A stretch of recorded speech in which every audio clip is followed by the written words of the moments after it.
Welcome back to Trade Talks. I'm your host, Jill Malandrino, Global Markets Reporter at Nasdaq. We've been coming to you live from the Quinnipiac Game Forum in the heart of New York City. Joining me for this segment is Mary Ryan. She's a Senior Options Strategist over at E-Trade. Mary, it's great to see you again. Thanks for joining us today. And so when it comes to trading, how is the millennial generation different than perhaps the generation of older traders? Sure. So us millennial traders were a little bit different. If you think about it, we've grown up with technology since we were born, basically. So we've always had access to all the education that's online. If we want to do something, we've always had access to, hey, Siri or things like this. How do I do this and that? Another thing is we're very mobile constantly, and we expect the technology that we have on our computers to be in our mobiles. So we're very mobile.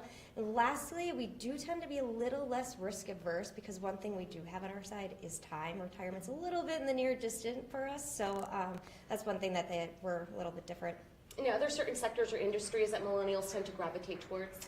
Being the fact that we know technology very well, just like other investors, they go to what they know. So social media platforms and technology sectors where we're seeing. All right, and to wrap up, what about options trading? Is there any interest?